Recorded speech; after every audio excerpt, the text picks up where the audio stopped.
train? Yes. The rain is not helping. The rain? Yeah,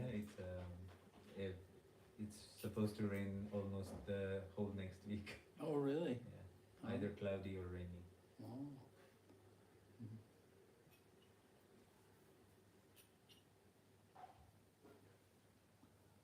Yeah, I heard that when it rains here, it seems to rain for several days at a time. Exactly.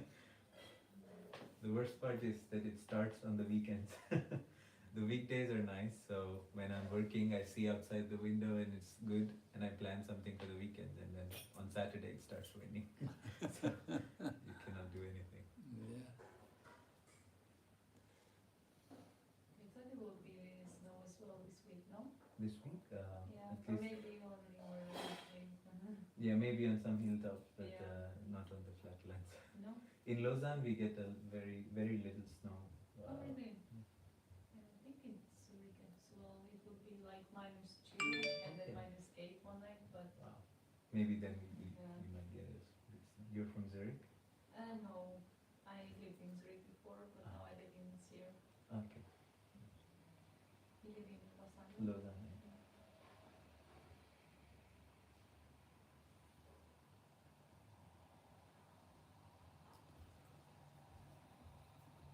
So that you're in the medical college there, is it? No, it's a research engineering research institute. So I am in the department. I'm in the School of Life Sciences. Oh.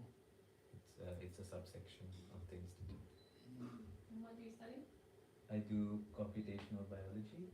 Mm. I'm a PhD there. Oh, nice. Yeah, at EPFL or? Yes. In you? I'm working now in a pharma company. Oh, okay. Yeah.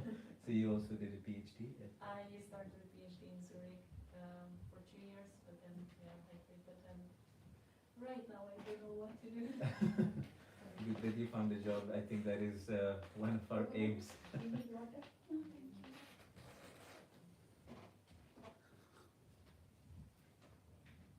Are you from Europe originally, or? Yeah, I'm from the UK. Okay. Mm. I have your flag here.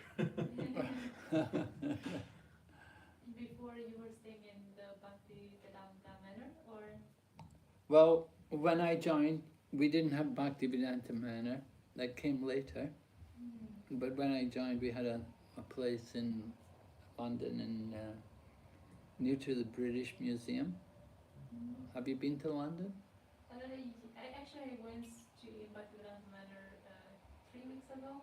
Oh. And we also went in the temple in the center. I don't know if that's the one. You went in London? You went Yeah, in London. with the restaurant on the street? Yes. We Yeah. went on Kirtan, we were playing Kirtan. Yeah, but that's a newer place. Ah, okay. You know, but the original place where they began in London was not far away, about 5-10 minutes walk from there, near to the British Museum, on a place called Bury Place, and we had a rented house there. But we had, we couldn't stay there forever because, well, it was rented, and there were problems also with the neighbours. So then we got that place at Soho Street. Oh, yes, so sweet. Soho Street. So we purchased that, and that's been since about, must be like 78, 79 we moved in there. And the Bhaktivedanta Manor, that was purchased by George Harrison. That was like 76 or something, 75, 76. We got the manor. Yeah, it's huge. Hmm? It's very big. Yeah, big place. They get a lot of visitors. Yeah. Is it a temple in London? Yes. Alright. There are 2 temples. Mhm. There's one in the Bhaktivedanta Manor and then the one in London. Okay. So it's very nice if you want to visit. Yeah, I'm planning to visit London next year. Oh, really? I should visit. Sure. Have you been to other temples? I went to the Zurich temple, but I was in Italy, but I did not know about Where? Vrindavan. Vrindavan. Yeah, You were I there? haven't been there, but Okay, yeah. when I was there, I did not know about it, and when I Ah. came back, somebody told me in one of these kirtans that they have a very nice temple in Yes. Florence. Yeah. I was also there last Oh, year okay. and stayed for 4 days, I think, or 5 days. Wow, So nice. it's really good. Yeah. Villa Vrindavan? Yes. Oh yeah? Yeah. Really, really nice. Many devotees there?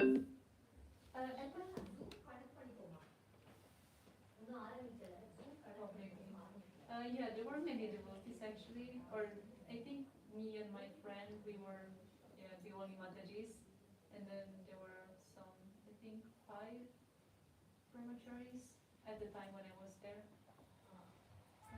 Yeah, I mean it was like small, but really, really, really nice. What deities do they have there? They have the Krishna and, or yeah, it was Krishna and Radha, I think. Hmm? Krishna and Radha, I think. Radha Krishna? Yeah. Hmm? Now I have to take my memory because it was the first temple that I visited when I came back from India, Hmm? besides the Zurich temple. It was exactly in the beginning in my Krishna consciousness, so I wasn't so much aware with all the deities. How did you go there? Take train there? Yes.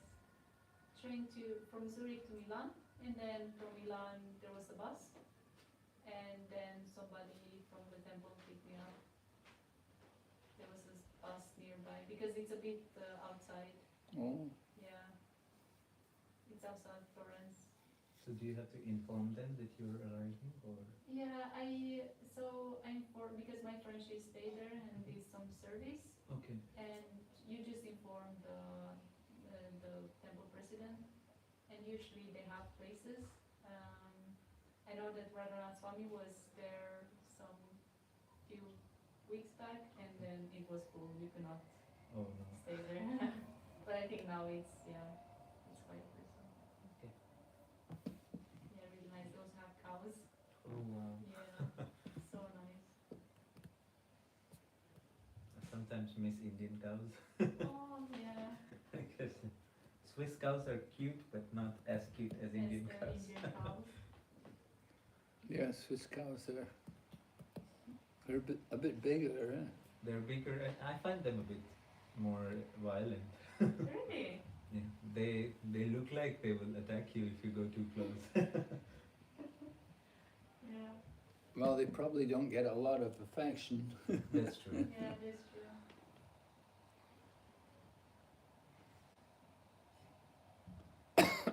People just have them, and when they're dry, then they slaughter them. Yeah. And they're out in the fields most of the day, all winter even probably. That's true. Yeah. And usually they don't show so much affection, like I They don't know, don't pet. yeah, No. they don't even like brush them, and Mhm. yeah. And Vrindavan they always like brush them and show so much affection.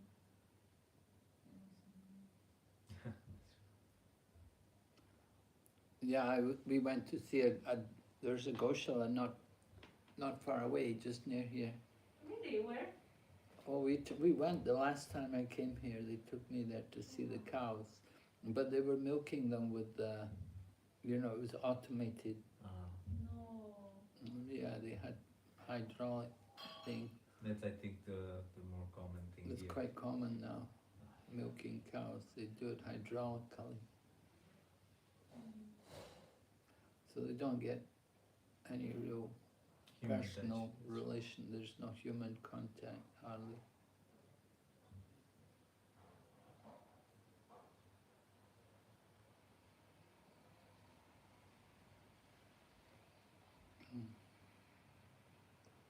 But Switzerland's quite well known for dairy produce, isn't it? Yes, I was in a cheese festival yesterday What?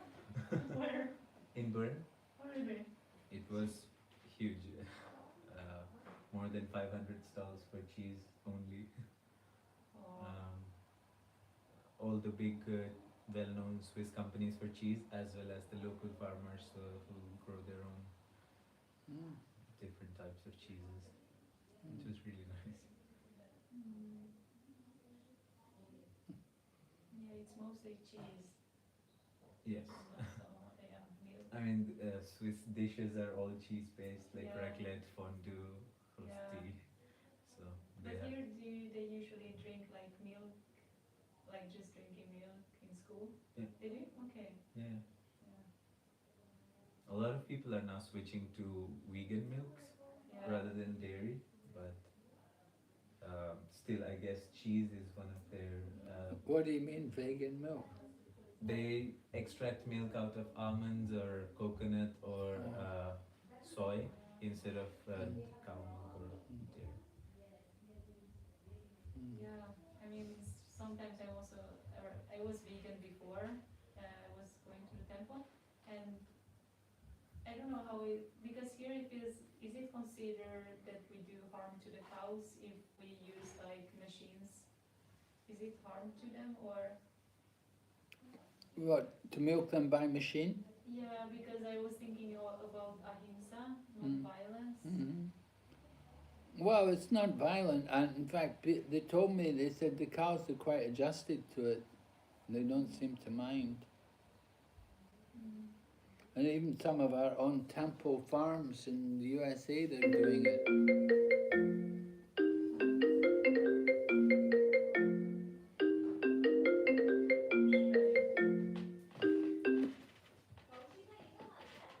Maybe she got a call.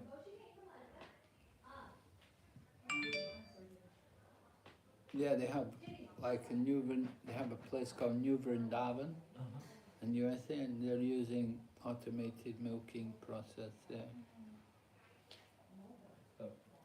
Milking them by hand gives that human touch, and they know the owner. But if you have 500 cows, it's just a bit impractical too. Yeah, Yeah. and also how many devotees can be there? Yeah, if how it's many 500. people can serve? That's true.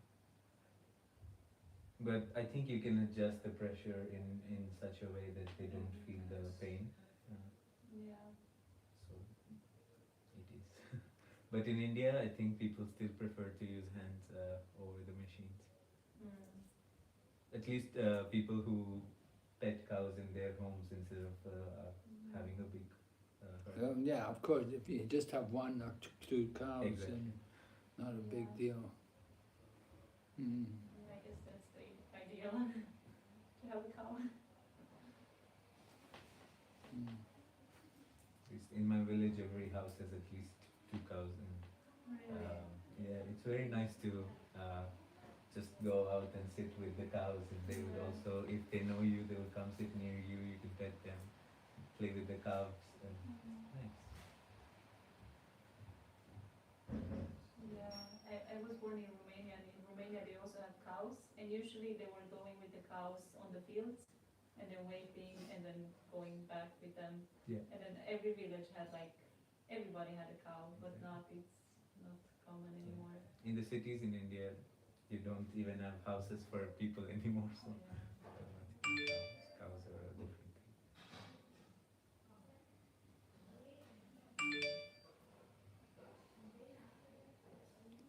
Yeah, people don't even know the taste of milk anymore. Mm. Real cow's milk. Yeah, the fresh cow Yes. milk is very Yeah, different from from the one packaged in- one. Yes. That's so true. Like, it's almost like watery, and then the real milk, you see the fat like Yes. on the side. So you can, if you leave it, the fat layer also comes up, and depending on what you feed the cow, the taste and the texture of the milk changes all the time. So Mm.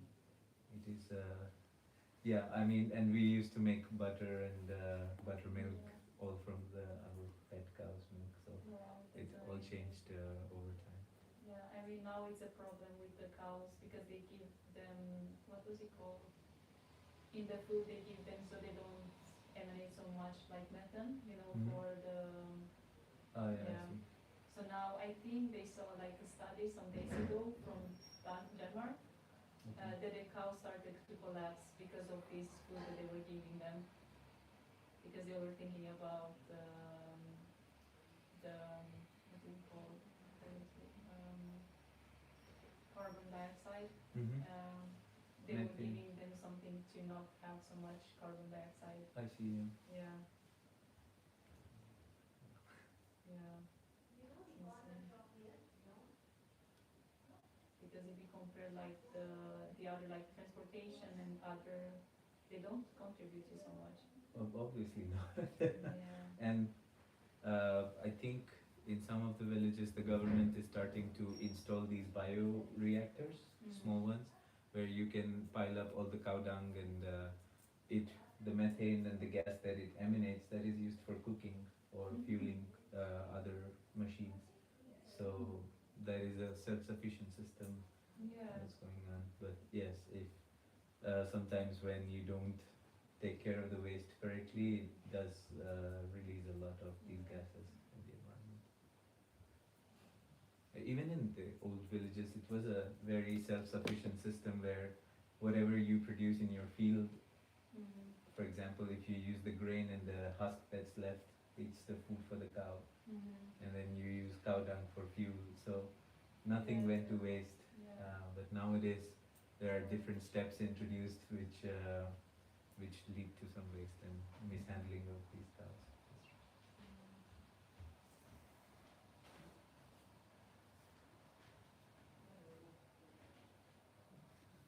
Yeah, in Bhaktivedanta Manor in London, they have a herd of cows. You know, they have their own dairy herd. So they also they sell it. They sell their ahimsa milk. Oh, really? They sell their own milk? Yeah. I thought it was only for the temple residents. No, they sell it. People come there. They have enough milk, quite a bit of milk. You know, they have a big dairy herd. Yeah, yeah, it was there actually that I tasted like real milk. I didn't taste real milk in a long time. Yes. And I was like, oh wow, this is so different. Yeah. Yeah. Yeah, real dairy milk, ahimsa milk. So they also sell ghee and other products from milk, or just I don't know about that, but I know in India there's devotees doing it. They have a farm in Gujarat there, and they're making their own ghee. Yeah, I think there's a small brand for ISKCON as well that you can find in the temples, their ghee and other milk products. There's a restaurant in India next to almost all ISKCON temples, run by the temple, where you get sattvic food. Yes. Govindam. Usually they have their Govinda restaurant. Yeah. The bigger temples, anyway. Exactly. And so they have all these small brands as well. They sell sweets made of cows that are in the herd, and ghee and other milk products as well.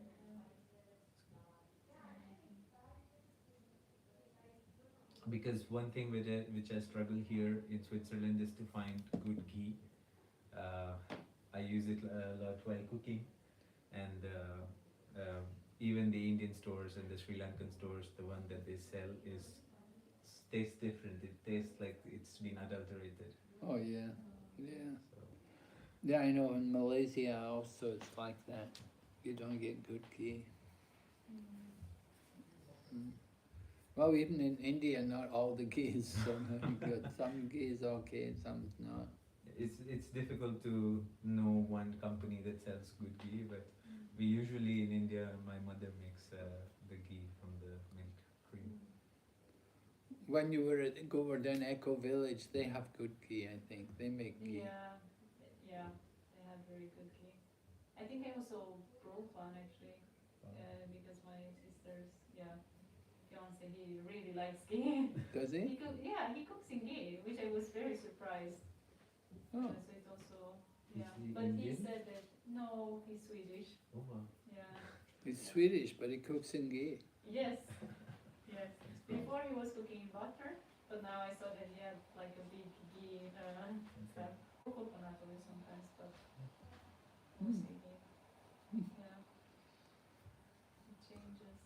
Yeah, something that was sorry, this is like out of conversation question, because I know that Krishna likes milk, so before I was like drinking almond milk or oat milk, but then I was thinking, because this ahimsa, it's not that bad. I mean, here, for example, in Europe, cows are still treated good.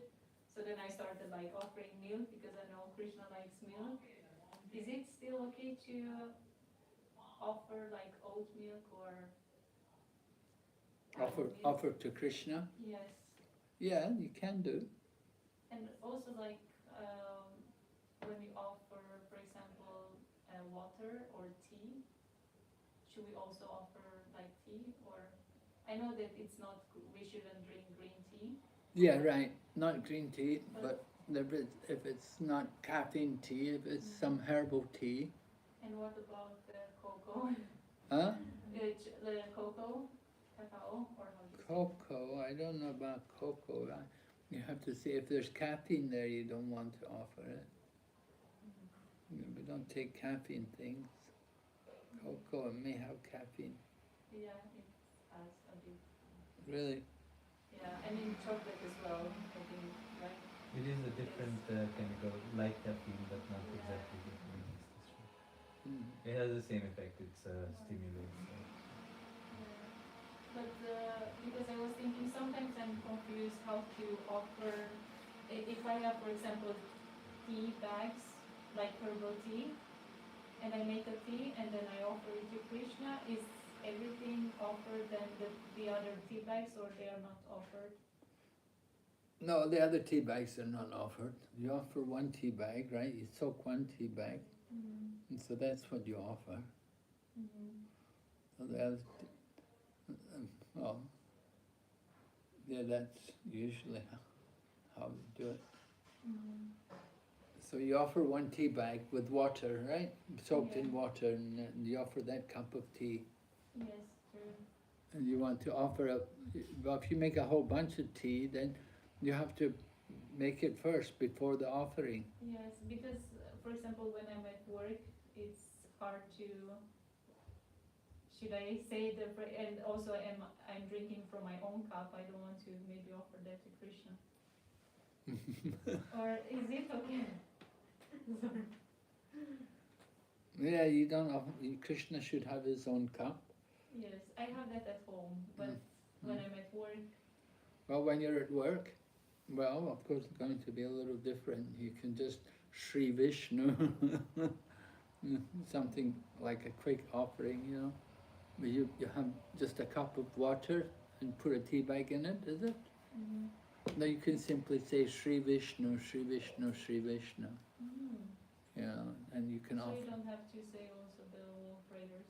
Right, yeah, I mean, just for one cup of tea.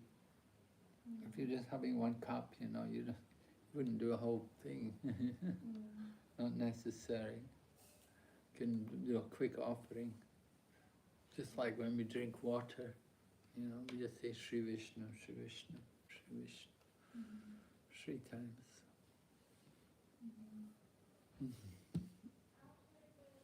You have to consider the time and the place and the circumstances, you know. So you have to be. Because sometimes I'm okay, maybe I should wait until I'm coming home and then I can. Could have a long wait to drink some water. Yeah, I mean, yeah. I still have like a water bottle with me that I offered in the morning, so I was thinking maybe once it's, yeah, maybe it's good. There is always a mental offering Yeah. that even my mother and my grandmother they do.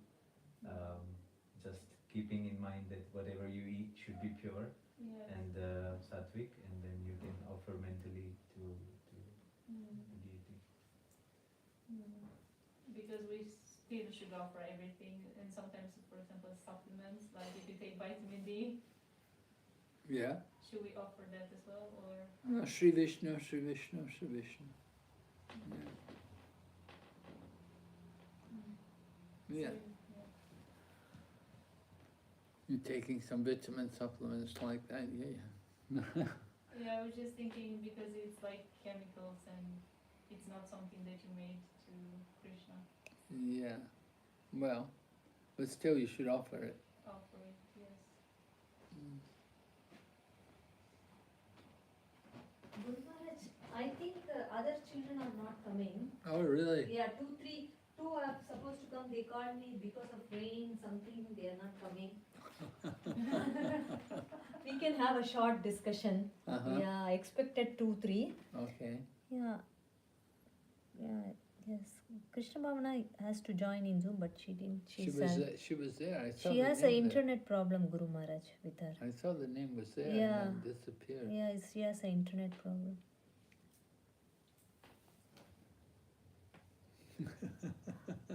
It happens. The weather was not. Yeah, the supportive. weather. But still they could, but they are already like this. Happens minor. Uh, So people were not lucky enough to just join this session. Yeah. today, I guess. It's good, very good. yeah.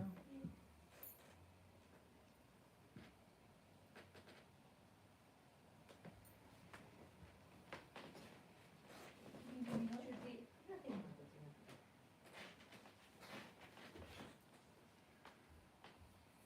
And where's Makar?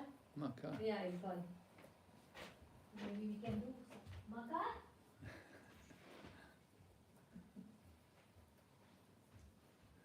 You saw Makar in Zurich, yeah? Yeah. Yeah, he likes to go there on the weekend. Yeah, I usually see him on the weekend. But he lives here. His home is here in Geneva, yeah. Oh, really? Yeah, Oh. staying with his mother and father. He goes to school. He's only 15. Oh, well, yeah. So young. Guru Maharaj, today we have another house program Oh. in the evening, Yeah. 3:30. So Oh, 3:30. 3:30, but we can go by 4. Because Indian people come always 30 minutes late. Western people, they come 15 minutes earlier. Excuse me. Yes, that's the trend. I Maybe agree. you, No. you are different.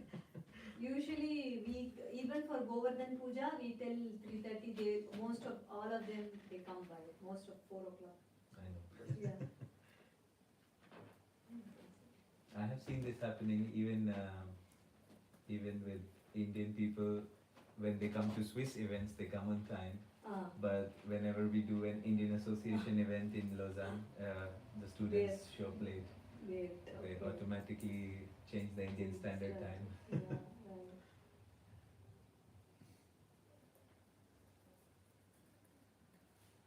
What's the time? Maybe now? 11. 7. What should we do, Guru Maharaj? Maybe little kirtan and Yeah, we'll have some kirtan. kirtan and yeah. But Maharaj is not tired, or? Yeah, he should be very tired because yesterday he went to Lausanne for the arena and then he wakes up very early in the morning. Yesterday Egadesi also. Yeah. We have more rounds and maybe we can wind up by Yeah. 30 minutes like that.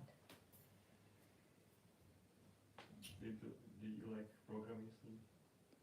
Yeah, Guru Maharaj? yeah, Should We I? wa- we Should we went- do the kirtan? yeah. Okay, I will bring the harmonium. You will do?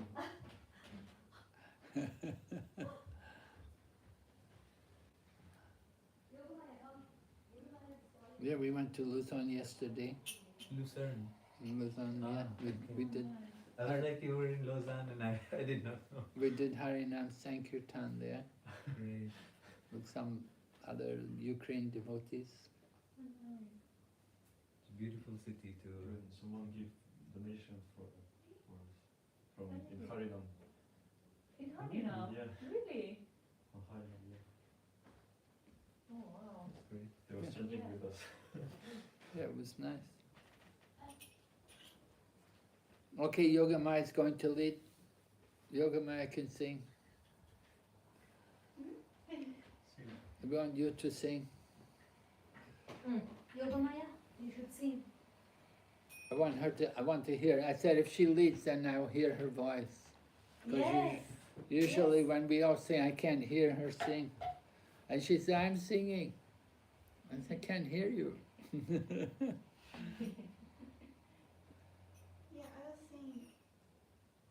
Okay, you lead. No, I can. I can help you. I can help Oh, you. you can sing. No, I can help you. You know this one, simple, no? Hare Krishna. You know that? Yeah, he can sing. I will sing loud, I promise. No, I want you to lead. You have to lead. It's okay. I There don't is know no what one to here. sing. I will help you, you sing. Which tune you like? I don't know. Huh? I don't know. Yogamaya is from Mongolia. Yeah, you told that Yeah. your mother is. Oh, wow. And you moved She's here?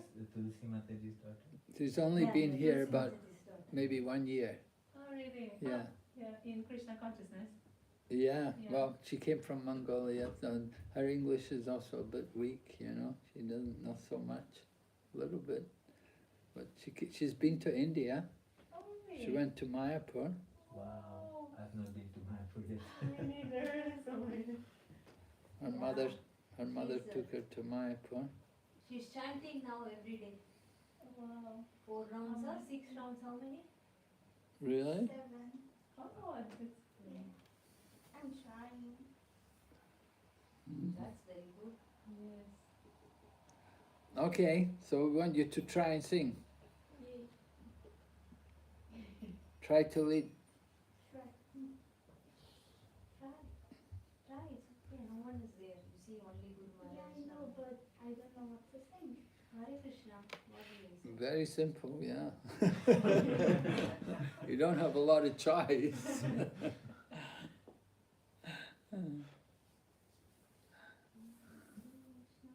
Something like this. Ah, you learned this tune, know, from your mother. What? Hare Krishna tune, one tune you learned from your mother. Tulsi Mataji. I don't know. I never sang before. I never lead before. It's always the first time. Yeah. Naman can lead Guru Maharaj. Mataji. You know, I get really nervous.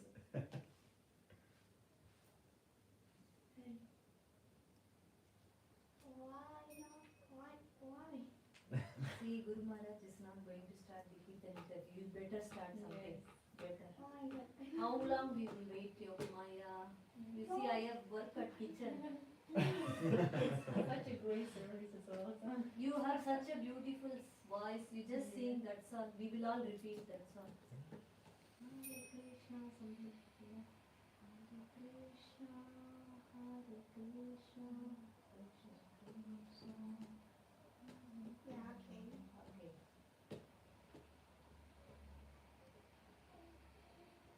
I don't know. Hey, sing. You can do it. Do it, sing. Okay.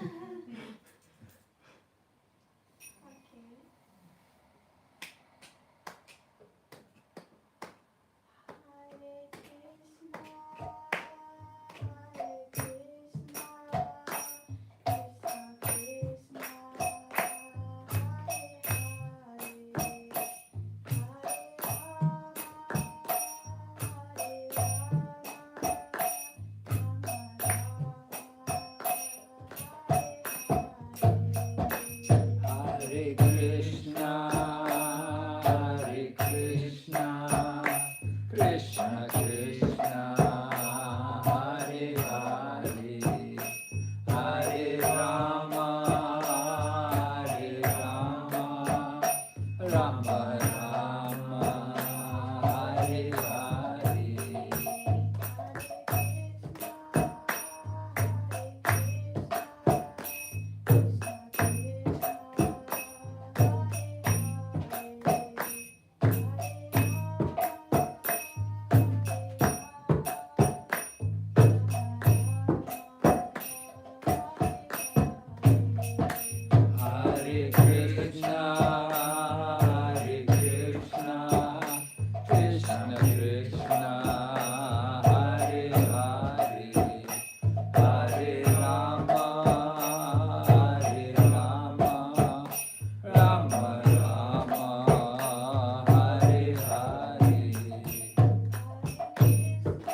Krishna, Hare Krishna, Krishna Krishna, Hare Hare, Hare Rama, Hare Rama, Rama Rama, Hare Hare.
Hare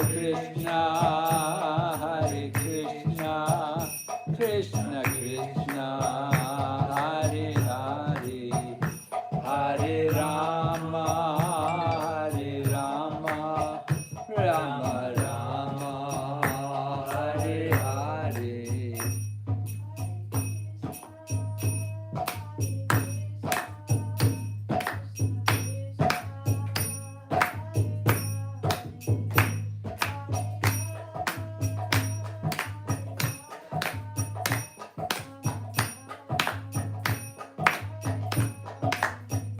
Hare Krishna,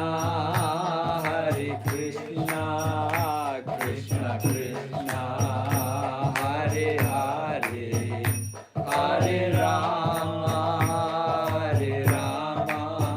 Rama Rama, Hare Hare.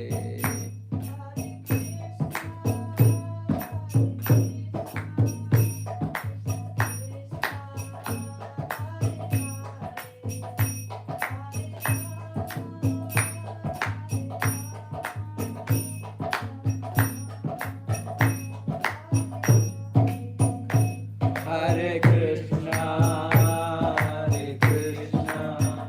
Krishna Krishna, Hare Hare, Hare Rama, Rama Rama, Hare Hare.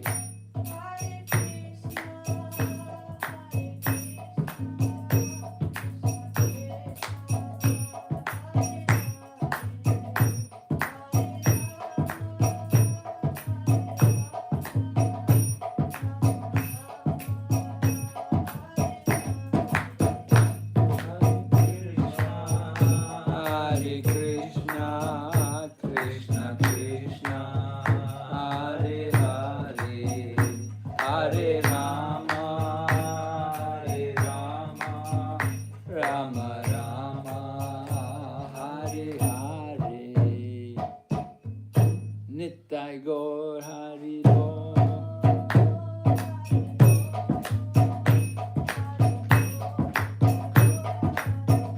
Nittai Gaur Hari Bol, Hari Bol, Hari Bol, Nittai Gaur Hari Bol.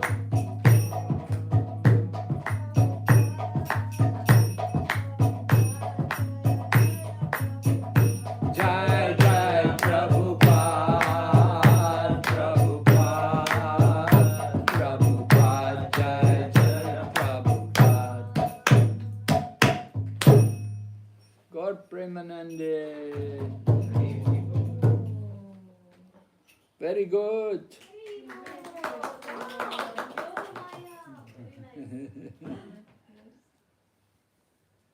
Not difficult, right? Great. Really good, Yogamaya. Yeah, very good. Everything is difficult in the beginning, Yeah. but once you do it, then it becomes very easy. Okay. I came prepared with a few questions for the Yeah, topic sure, today. sure. You can ask the questions.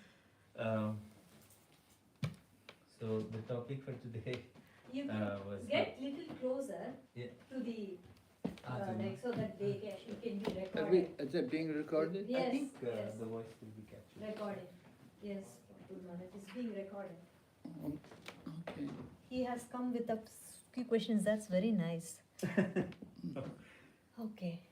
These are questions to help me for the. Very nice. Really? Maharaj, very. Yes, so sometimes I mean, since the topic was how to overcome fear and like the find true happiness, and sometimes it's very difficult when you're working with people, right? If you are the boss of your own things that you do, it's fine. You can do whatever you want, whatever makes you happy.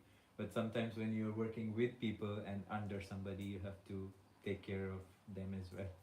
But sometimes I feel like there are some, I would say, disagreements, and whenever I feel like something's not going right as how it should, and but the other person is hierarchically higher, superior to me. How do you think I should overcome that kind of barrier to confront them? And how would getting in the consciousness path give me more confidence to do this? Yes. Well, certainly in material life, working in different environments, working with people, there's some importance on one's position. Somebody's in superior position, somebody's in charge, you know, and you're working under them. So we have to recognize them in some way, show them the respect, you know, that they're in that position. So you want to work with them. At the same time, you want to express some of your own ideas or your own opinions, which may not be exactly what they agree in. Yeah. So we have to be able to present these things in a diplomatic manner that, okay, what I'm saying is not necessarily has to be accepted, but you want them to understand that there are different ways to see things, to get people to understand there's some difference in opinions. And certainly a challenge working with people. We're always faced with that, you know, being part of a team is important, right? They put a lot of emphasis on teams today, you know, Amazon and like that, they have a lot of teams, you know. People are working teams. So being a team member is important, you know. Yes. Somebody's in charge, somebody calls the shots. You know, somebody's the boss of the team, you know, the manager of the team. So they have the final say, but at the same time, you know, you want to be able to express some opinions, some ideas to them.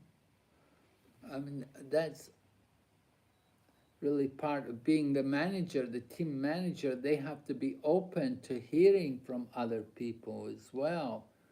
So it's not just a question of you being in, if you're in the junior position, how do we approach the seniors? But the seniors have to be willing to hear from the juniors, you know?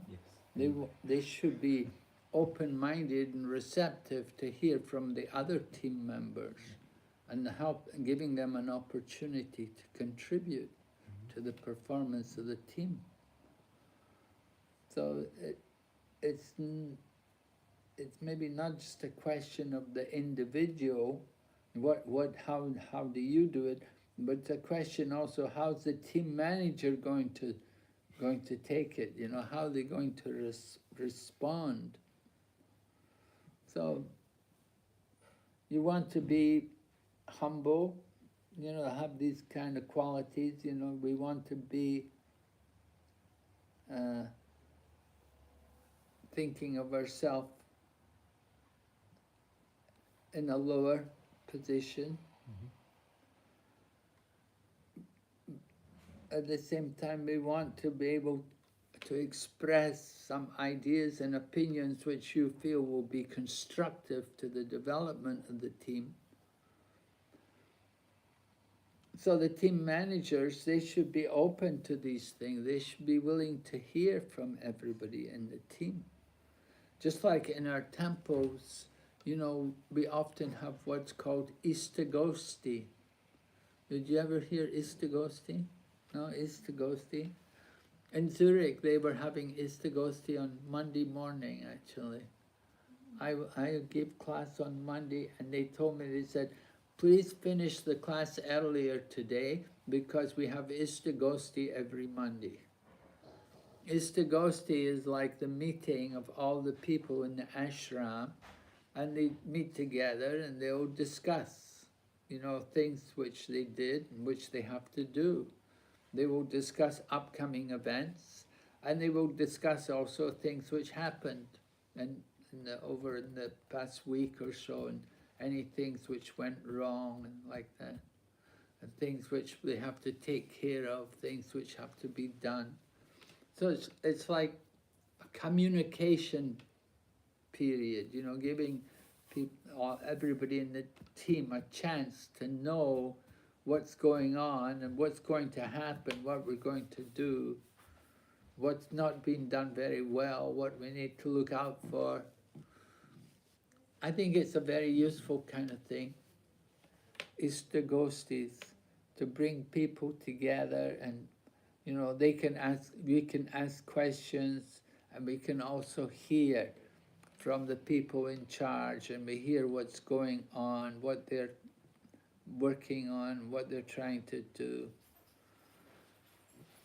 I think that's very helpful, to have these kind of meetings. And of course, if you've got a manager who's not open-minded, who just wants to do everything himself, then it's another problem, You get these people, I know everything, you don't have to tell me anything.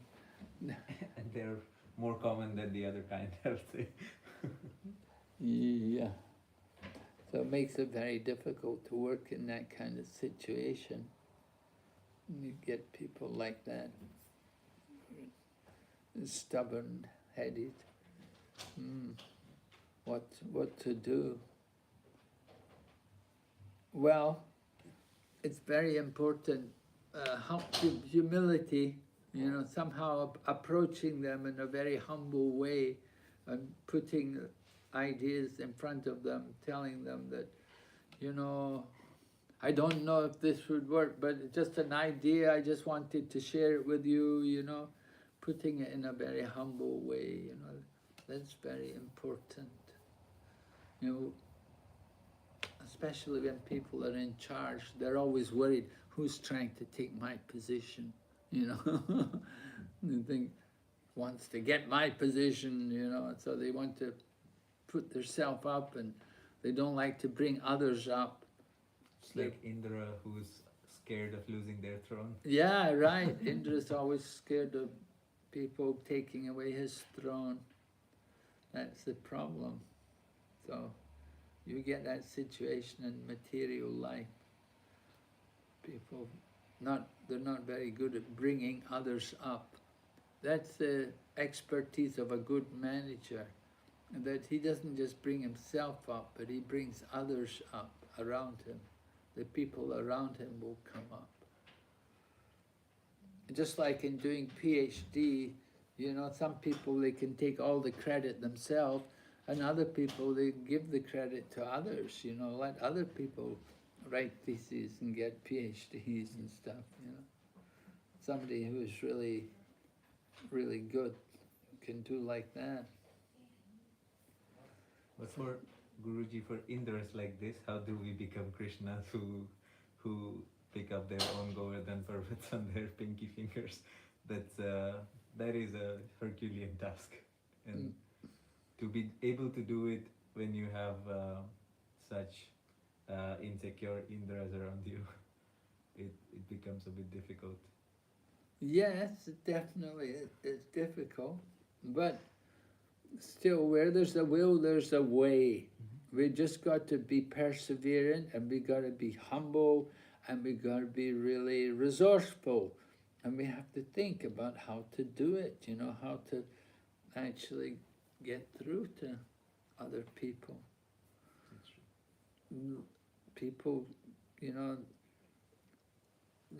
people think that they're the only one who can do things, and they've got problems, they're not going to go very far.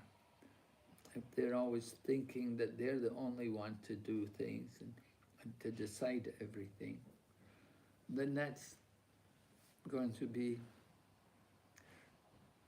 very difficult to work in that kind of situation. But still,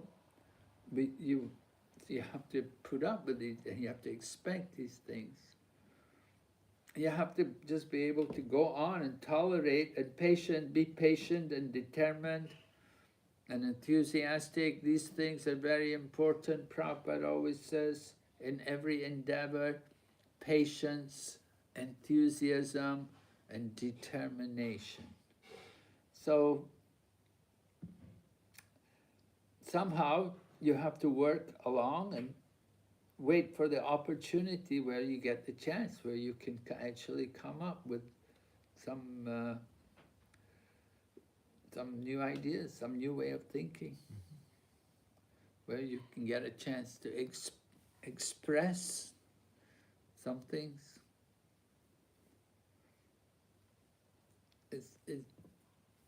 It's really just a matter of having that kind of patience to put up with people until they get tired, you know. They'll reach a point where they just become frustrated and they won't see any way going forward, and then in desperation they may turn to you and say, "What do you think? What should we do?" You know. So these things happen, you know.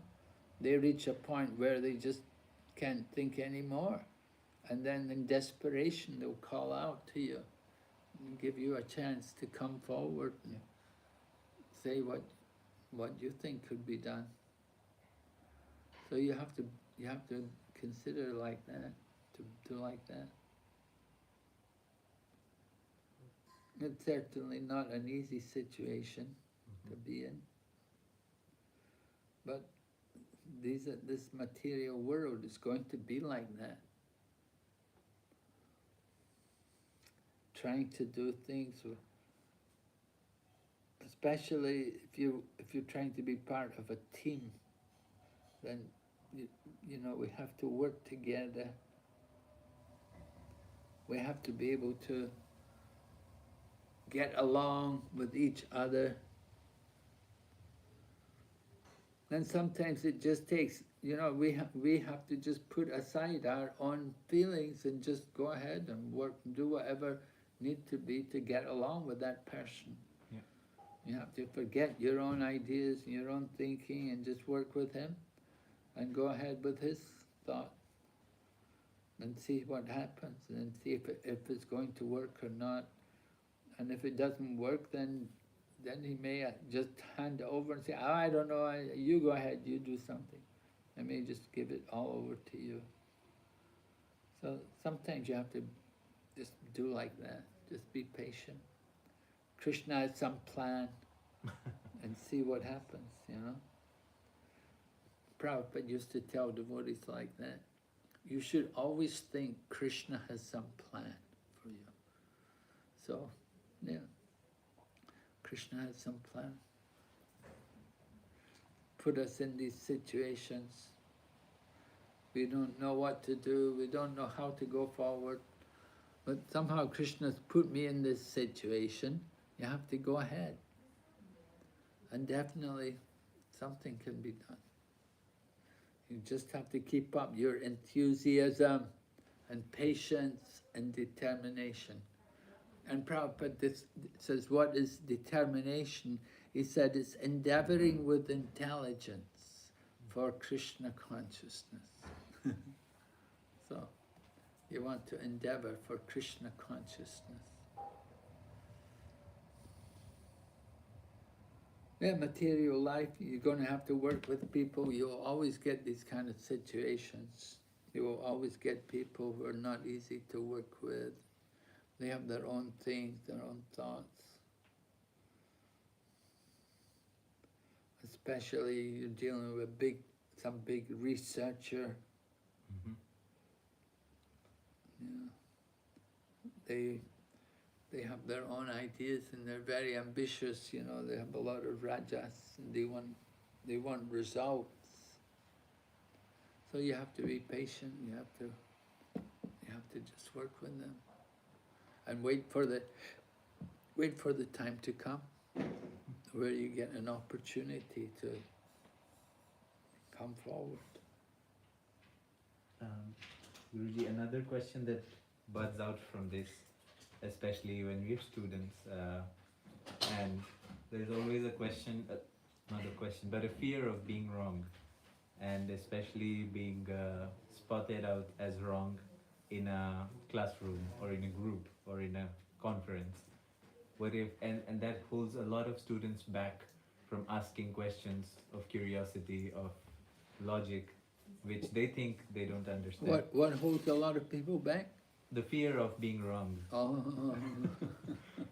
That what if my question doesn't make sense, or it's or the person whom I'm expecting answer for, instead of giving an answer, calls me a fool, and I make fun of myself in the public, and that holds a lot of students back from being curious. They just take everything for the face value and don't learn the art of questioning. And I think whole Bhagavad Gita is a conversation, a question and answer format between Arjuna and Krishna. So I think questions are really important to really get the knowledge out of somebody. And if people are afraid of being wrong, how will they manage in this? yeah. Well, yeah, that fear of being wrong, that's something we have to put aside, that kind of fear. We have to develop that genuine humility. Okay, we may be wrong, but you learn by making mistakes, you know. That we can't always expect to be right. Yeah. There will be times when we do things wrong or say things wrong, but you know, I don't think one should be afraid of that. You have to have rather that confidence to go forward, that I want to learn more. Okay, then maybe I've got things wrong, maybe I'm making a mistake, but that's how we learn, that's how we grow, by making mistakes, by trying to do things. If you don't try these things, then you'll never get anywhere. So they say failure is the pillar of success. So if in the beginning you don't succeed, then try again. Okay, you make some mistakes, your question may not be appreciated, but still, if we have a question, we should think that there's probably many other people who also have the same question. And that when you ask a question, it's not just for your benefit, it's for benefit of others also. So we should actually have that kind of confidence that I'm asking the question not just only for my benefit, but for the benefit of all the other students also. And if something is not clear in your mind, then it's probably going to be like that with other people too. There's going to be other people also who are having the same problem. So we should be confident that this is for our benefit. So we have to ask these kind of questions.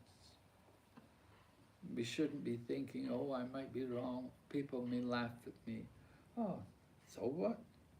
You know, it doesn't, why we should be, our ego is so strong, we don't want people to be laughing at us. Yeah.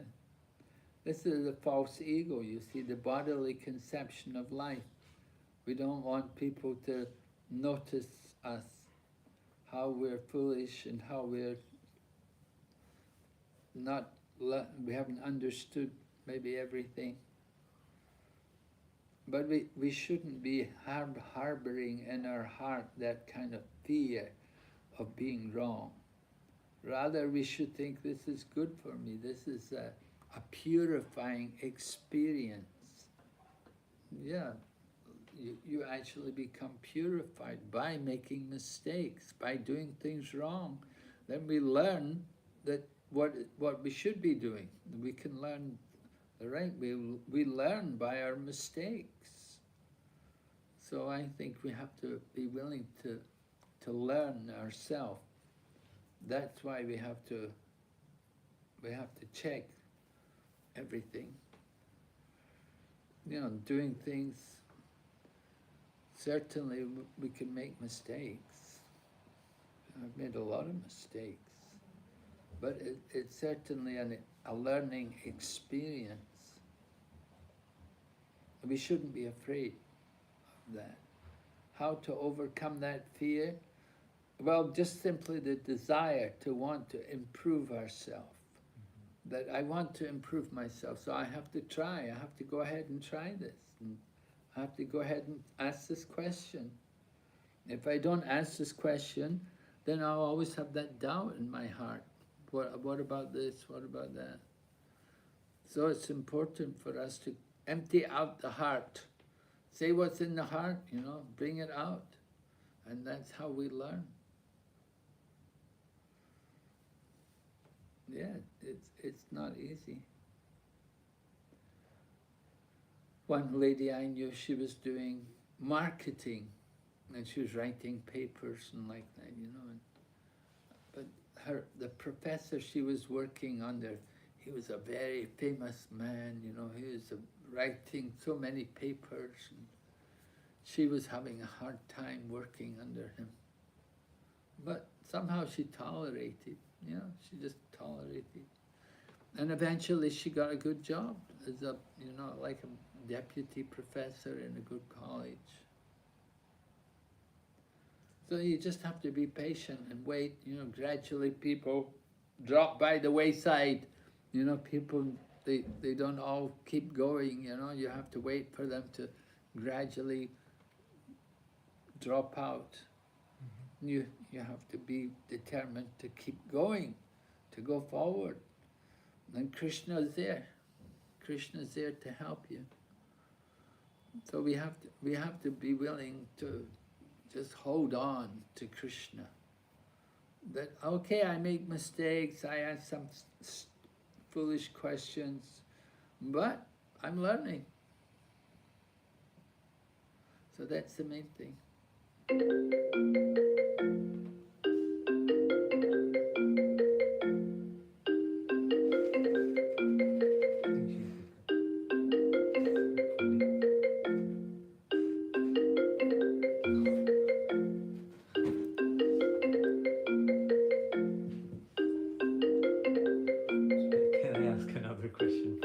Yeah. Maybe I'll cancel this. Yes.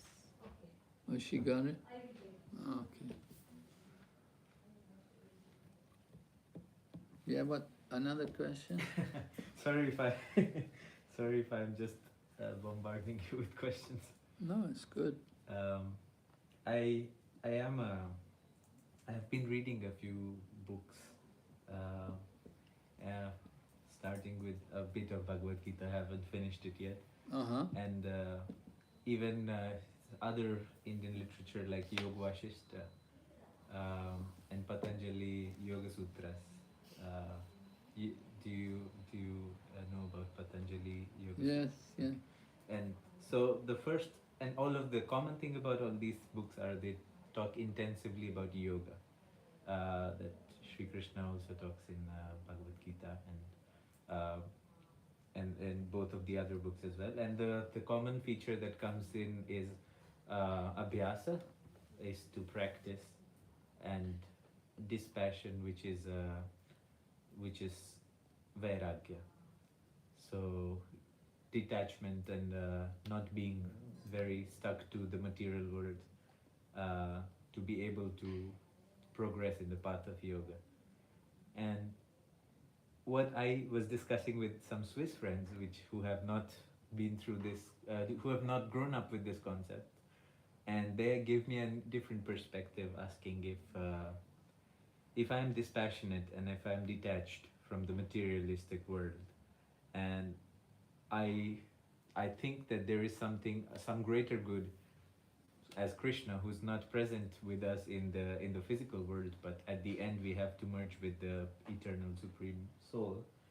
How is it gonna help me progress or be a better version of myself in this life? Because this life, as we know, is very competitive. It's very brutal, the Maya lok that we live in. And if we detach ourselves from this competition and we start putting our brain in that divine, we might fall back and be the last one in the race.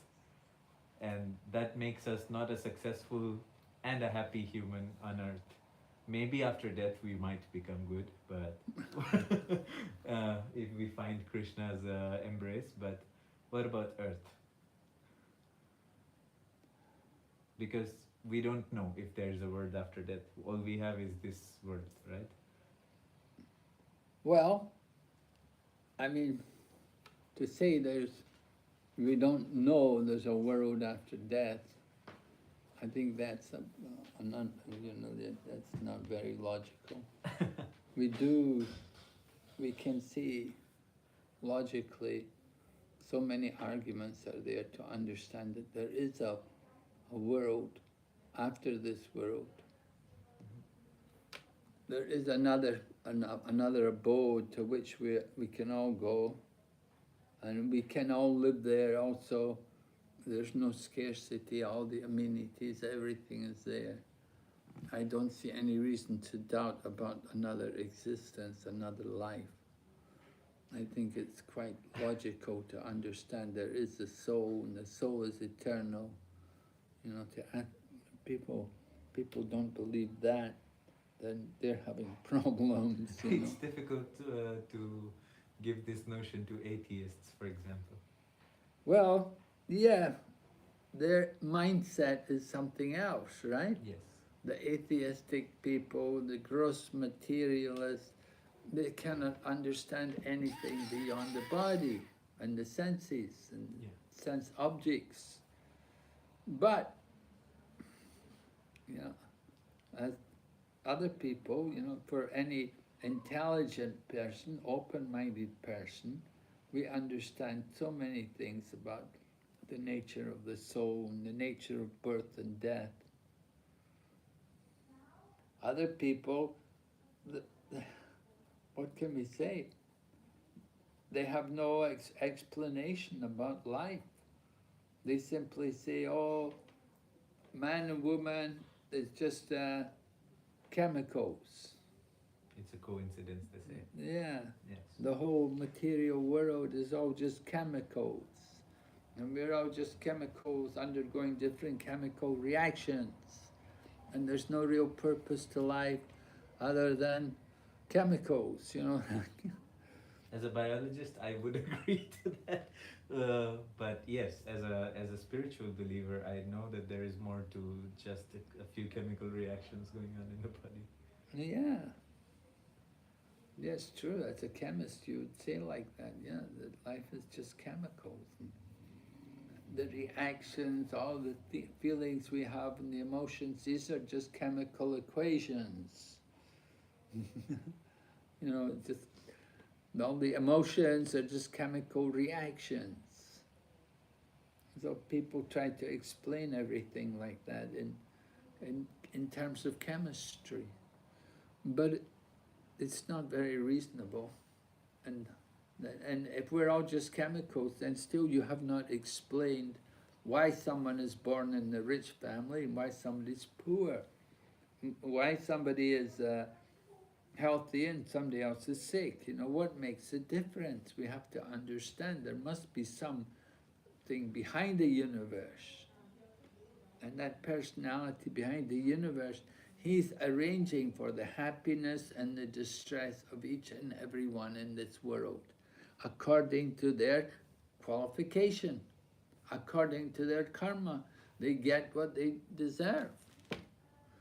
Some people are enjoying it, some people are suffering. We get the fruit of the results of our work. So I don't believe in chance, you could say.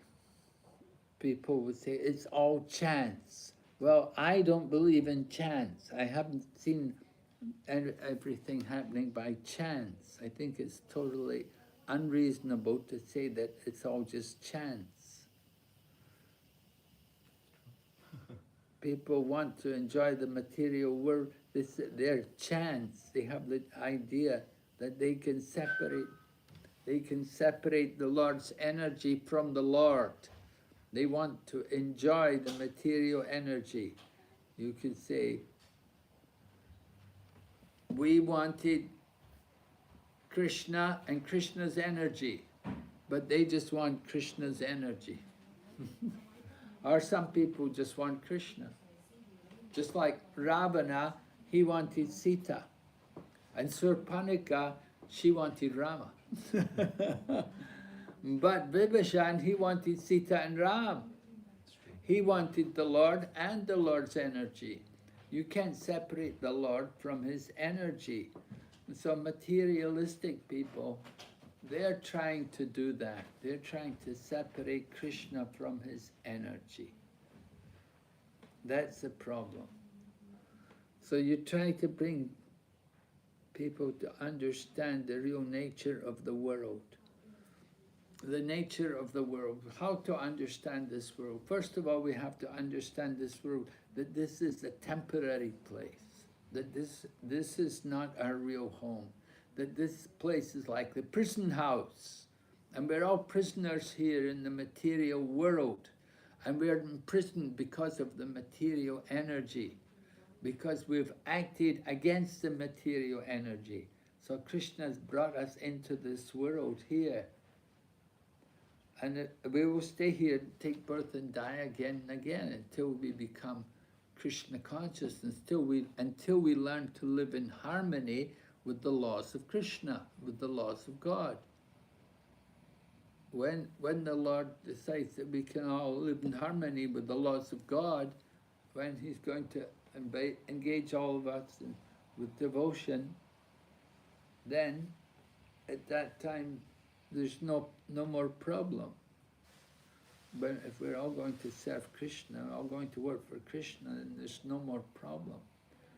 The problem comes about when we're disobedient to the laws of Krishna, when we want to separate ourselves from him, and we want to be independent.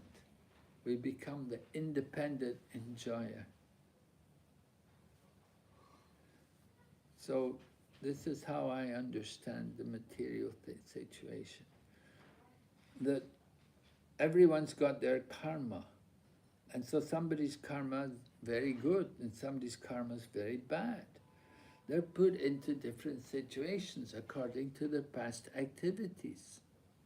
And we will remain in that condition. Now we're in the human form of life. This life, this is the karma kshetra.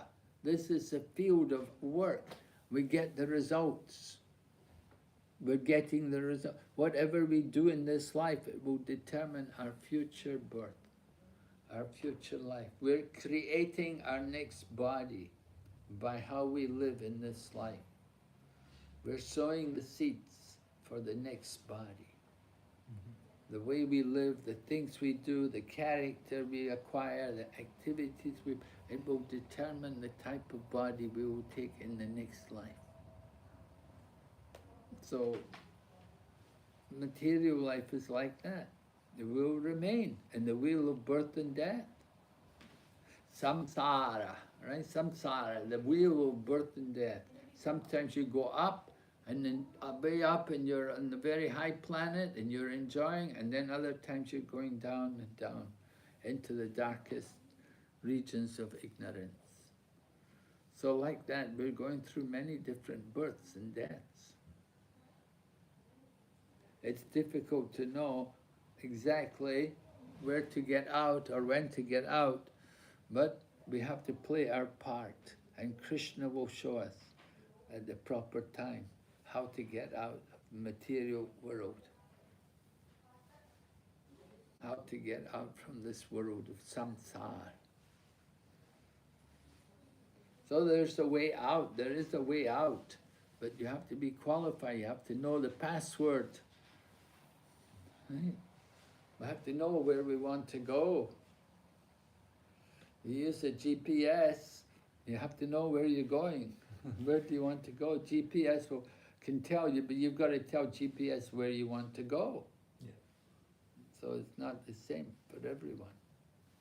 Where do you want to go? If we want to go to Krishna, GPS will show us. If we don't want to go to Krishna, we just want to go to the football match, GPS will show us where to go, how to go.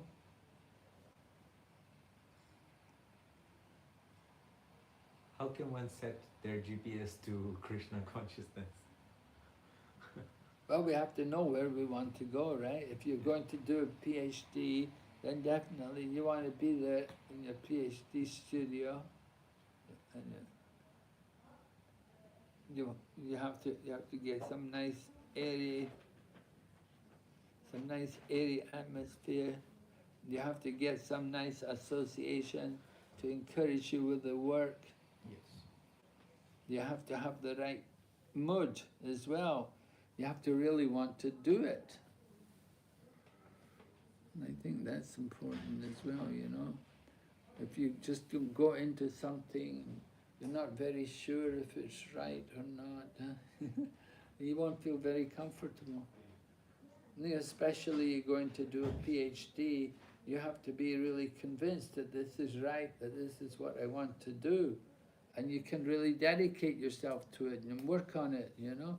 But if you're thinking, oh, I don't know if I'm doing the right thing, I don't know if I should be here, then you won't work very well, you know. That's true. Because your mind is not really focused on it. So that's important, to get the right mental focus, that this is really where I'm at, I want to do this, I'm going to finish this. So does it mean that if to do a PhD I need to first believe in a certain set of facts to be able to start and invest myself in doing a PhD? Is it like also if I decide that I want to be one with Krishna at some point, do I also believe in some basic facts which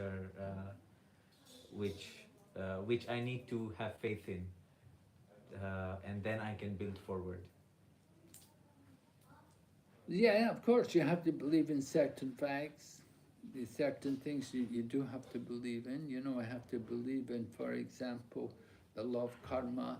We have to believe in our destiny also. Hare Krishna. We have to believe in destiny. We have to believe in Krishna also as the controller, that he's up and he's there and he's the controller and he knows everything. So yeah, we do have to have certain basic foundation there behind everything. Guruji, if you want to lie down and rest, it's fine. My question list is endless. No, it's nice.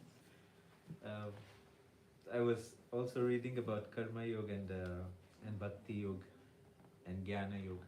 Oh. And sometimes I feel it because, as Krishna says, that your duties or your dharma is what drives your karma. Should be the thing that drives your karma.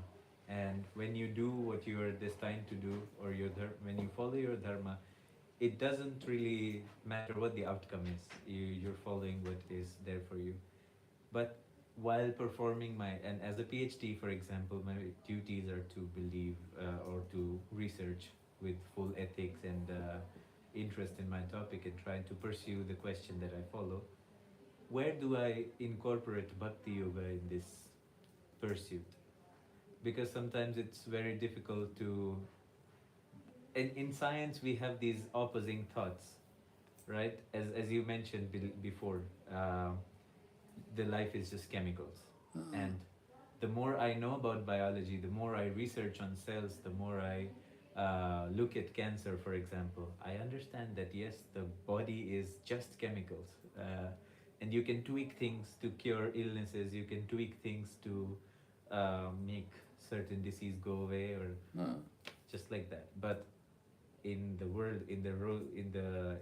in bhakti, we believe that yes, this body is made of 5 elements by the God, and we will sublime into one, that supreme deity.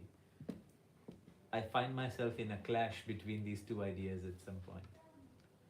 When I go inside the depth of the body and the questions, I don't find any soul, for example, you see? And I don't find an essence of Krishna in the bodies when I study them. But of course I believe in spiritualism, I believe in Krishna. So I know that my heavenly abode is there, and the soul that I have part of his consciousness. And when I face these challenges, when I'm talking to scientists and I'm trying to explain them about this consciousness part, I face a lot of brutal questions, which sometimes I'm not able to answer. And this is where my karma yoga and bhakti yoga both both tell me to take different directions. Well, Bhakti Yoga, essentially, what is Bhakti Yoga? Bhakti Yoga is based on hearing and chanting about Krishna, right? Yeah. Hearing and chanting about Krishna. So, you know, we do have the Scientific Institute, Bhaktivedanta Institute. Are you familiar with that? No, I'm No? not sure. Yeah, the Bhaktivedanta, yeah, Bhaktivedanta Institute, they have a lot of work done on scientific things, you know. Okay. Where is it situated, probably? Well, they have different branches, like there's a branch in Mumbai at Juhu there, Okay. and there's another branch in Chowpatty, I see. Yeah, yeah. I have been to both the temples. yeah, and different. If I can, I received from my friend Devarishi, who is a disciple of Bhaktisvarupa Damodar. Yes, And there will be, I let you take a look if you want. There will be a conference between religions and science. Ah, where is it? Online, it will be online. oh, yeah, I can perfect. send it to you then. yeah. I would be pleased to join. So November I 23rd. think it will be strange or rarely because it is in India, so Ah, this is in it English. will be a little bit. It's going to be in India, is it? I think Is this so. Indian time that they have Bhaktivedanta mentioned? Institute Global Alliance, under the guidance and inspiration of Dr. Singh, who is the spiritual master but who was a scientist who I has see. passed away. I don't understand where it will be. I can look for it. Yeah, I will send it to you anyway. Thank you so much. Thank you for. Do you have his email? Yeah, I will- Prabhu's. I will have Yes, I can send you my number, or you can send it to Vaishnavi Mataji. Prashadam maybe. Yeah, perfect. Okay. Yeah, like I was saying, we have the Scientific Institute. You see, like there's a conference. So they've had a number of seminars over the years, you know. And I remember at one point the Dalai Lama came even, you know, he gave Wow. an introduction, you know. He didn't know anything about Hare Krishna, but still he came in. Buddha is one of the avatars. Yeah. And anyway, we do try to work with the scientists, you know, and generally Prabhupada encouraged the devotee who was in charge of that scientific institute, he encouraged him to meet the scientists and explain to them how life actually comes from life. It doesn't come from chemicals, you know. That was the main point. And they've published a lot of material about his meeting with the different Nobel Prize winners and discussing with them about life, the origin of life. And you can go through their material. Maybe I would, yes. Yeah, they have the branch there, the Bhaktivedanta Institute. And, you know, they're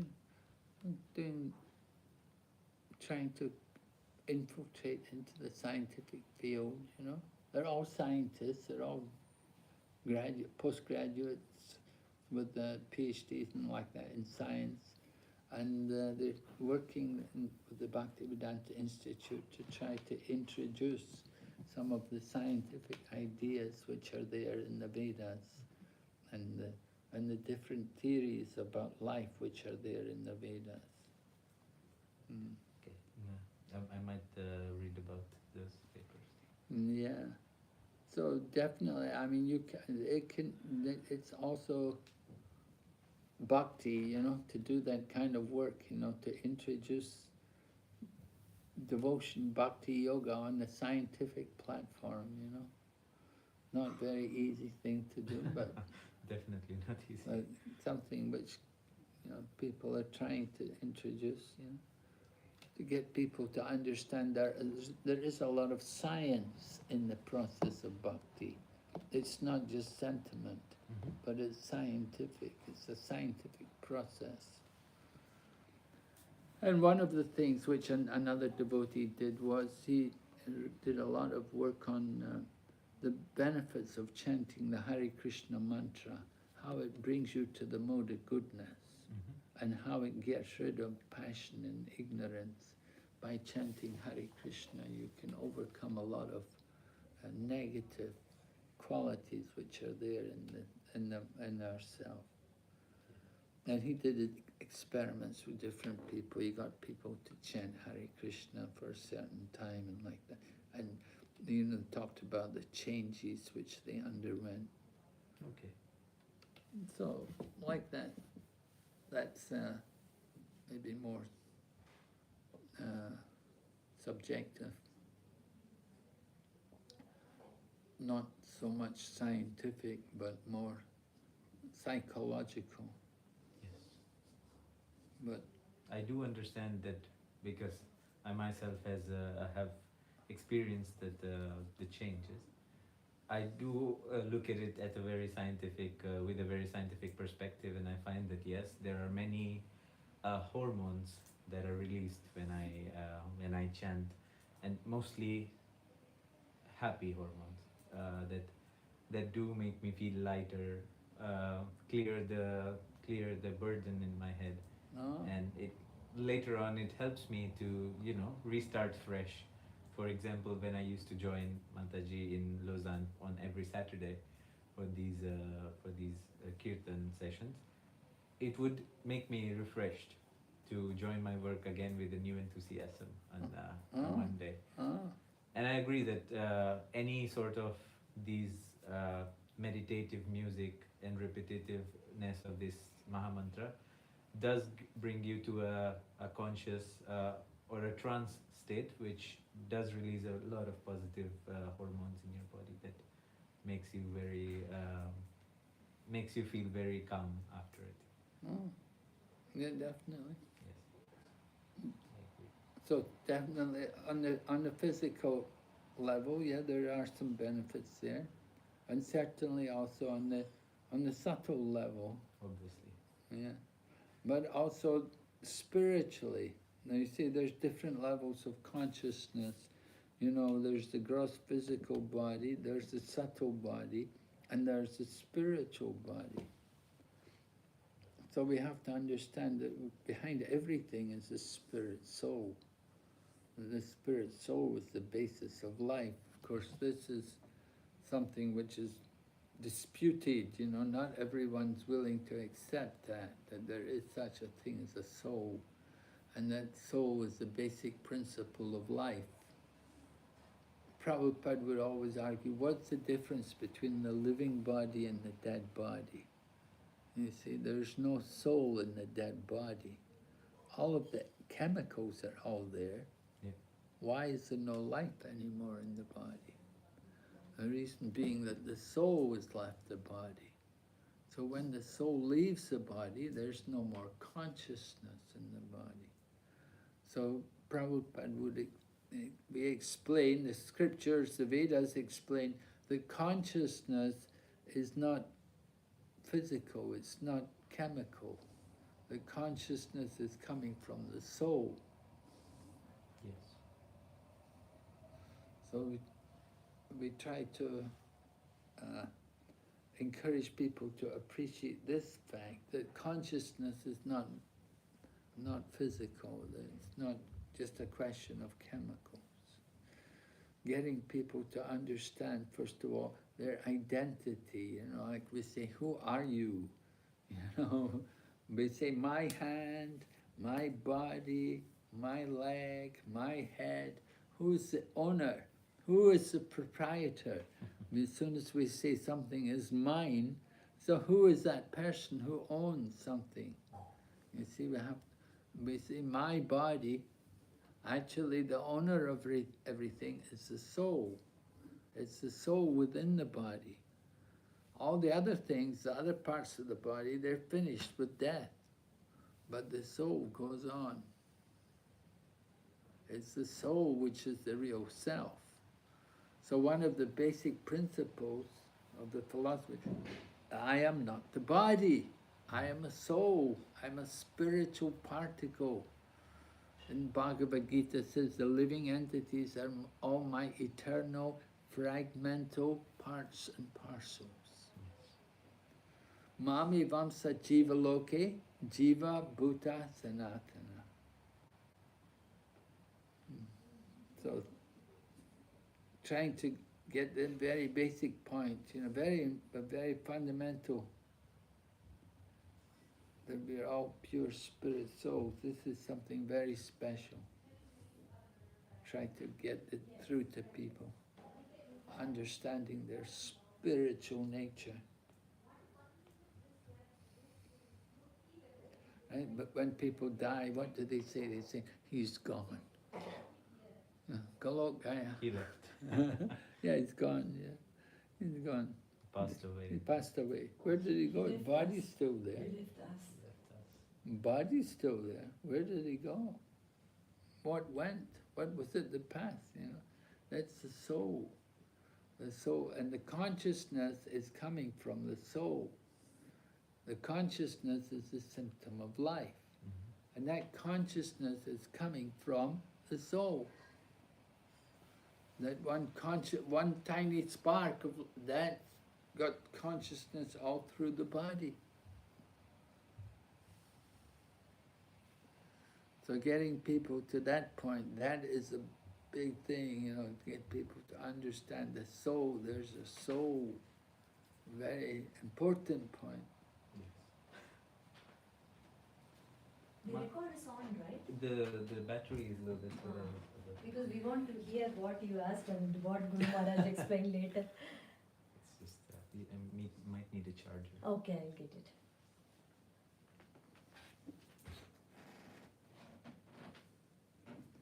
Great. So Prabhupada would always talk on these things. He spent a lot of time trying to stress these points to people, trying to get people, particularly the origin of life and consciousness, the origin of life. Where does life come from?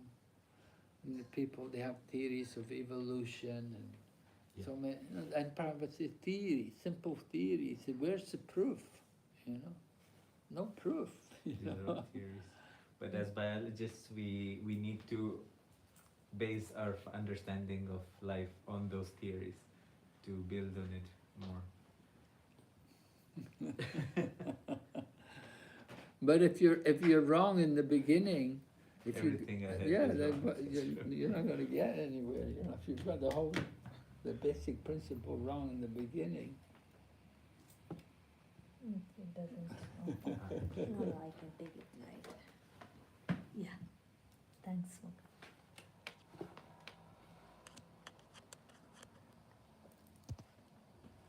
Yeah, thanks. Trying to get we gotta start on the correct thing. So the basic point is there's matter and there is spirit. Of course, scientists, they don't accept that there's such a thing as spirit, right? We focus on matter. Yeah, it's all matter. It's all studies of the material world. So trying to get people to understand there's another particle, there's a spiritual energy. Can I say something about my little so-called realization, or something which helped me to understand that we have to accept a high authority, a high, not scientific, but a high authority, because we come in this world naked, as we say. We know nothing. We are helpless. If somebody like our mother or father were not there to help us, we would not be living. Yeah? After the mother is speaking and we learn the words of the mother, of the father, little by little, so it means that we want to speak about something spiritual. Then we really need somebody with knowledge which is coming down to us, not us to try to know something. don't know if I'm clear. Yeah, you have to. This is, We have to hear from our mother. And, we say the Vedas are like the mother. Vedas tell us everything about the father.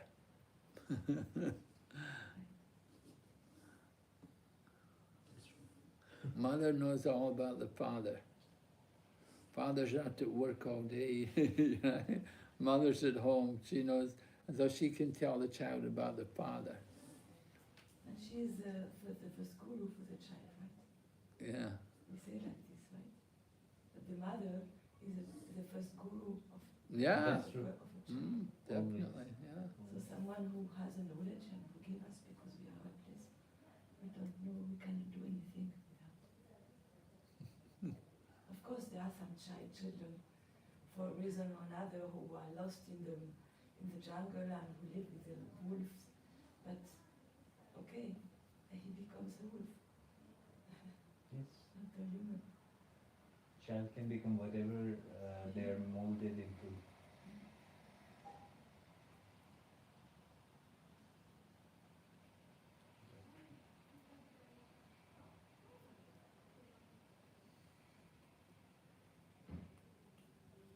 And I think there are scientists who believe in God. There are. Yeah. Albert Einstein, for example, was a regular churchgoer. I thought it was at the end of his life that it turned. He did, but he started going to the church, and yes, at some point he did oppose the ideas, but he ended up, Came back. he died as a believer. Good. Who? Albert Einstein. Oh. Yeah. He certainly he had some interest in spirituality. He appreciated the Bhagavad Gita. Something, huh? He'd read Gita, he'd heard about her. It was the one who made the atom bomb. Oppenheimer. Oppenheimer. Mm. He was a regular reader of Bhagavad Gita. Oh. And when he saw the first test explosions, he quoted the scene from Kurukshetra, the one that says that whenever there would be the I don't remember the exact translation of it, but it is like the valor of a splendid person, or the splendor of the valorant person, or the Maha Yodha is brighter than 1,000 suns. Oh. And that is when he was seeing the explosion in front of his eyes. I have become death, the destroyer of worlds. That was his. Time I am, destroyer of the world, and I come to claim all men. That's what he said. Something like that, yeah. Yeah, he was appreciating the power. Can I ask a question, Maharaj? Yeah. About war and destructing weapons and so on. How can we explain to some people who could be a little doubtful about the fact that How could we preach to people what? about the glory of the Bhagavad Gita, where Krishna is really trying his best to convince Arjuna he has to fight. And I think of that because of his speaking of Oppenheimer. I was thinking if he regret maybe what his discovery did with the bomb, because sometimes, for example, I know that some Russian people, some Russian devotees, nowadays they take the Gita as an excuse to fight against Ukraine. So sometimes I don't know how we can. I'm not, of course, thinking that, but how could you explain this to someone who could say yes, we are fighting for God also, and so the Bhagavad Gita is on our side. Yeah, I don't know if I would want to get involved in this, about whether or not they should fight in the war. But that's a whole nother issue. Certainly a lot of politics is there. It's difficult to know what to do, you know. The war comes and your country calls you and you're supposed to go and fight. A lot of people did it in the war. They went to fight, and many died. But, you know, they thought it's their duty to do one's duty. Of course, according to Bhagavad Gita, going to fight in wars, it's only for the Kshatriyas. It's not for people who are Brahmanas or Vaishyas or Sudras. It's only for the Kshatriyas. The Kshatriyas go to war and fight. Other people, you know, maybe they can do the backup. They can be in the background doing things. But to actually get involved in the fighting, that's really the work of the Kshatriyas, who have that kind of nature, a military nature.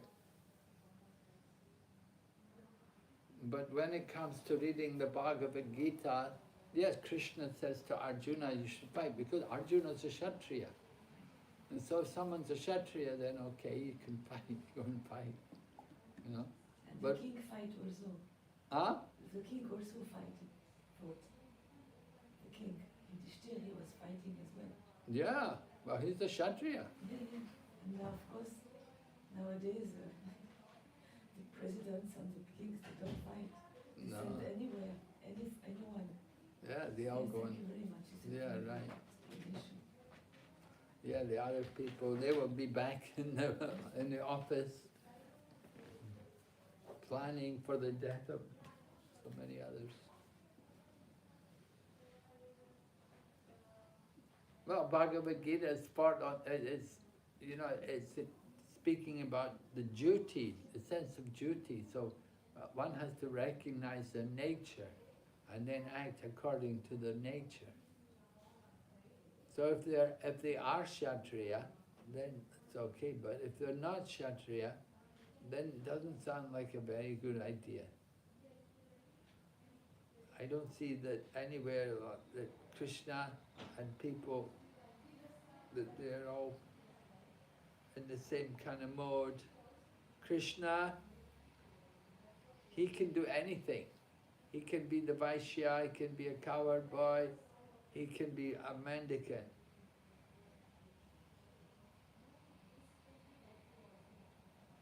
But Krishna is God, so yeah, he can do anything. Doesn't mean we can do anything. Of course, some great transcendentalists, they could change their position. Just like Vishwamitra was originally a Kshatriya, and he went on to become a great Brahmana. And Parasurama was he was a Brahmana, but he became a Kshatriya. So people could change their varna, but they have to be quite elevated to do that. The ordinary people, they won't be so easy for them to change their varna, their nature. Sometimes they should, for example, some Brahmana who are not at all qualified to be a Brahmana. I remember I've read a lecture from Prabhupada who was really very angry against some so-called Brahmana of today who are declaring themselves doctor or whatever, but without having any qualification. I mean, some people who are claiming to be something which they are not, in fact, in their qualification, in their self.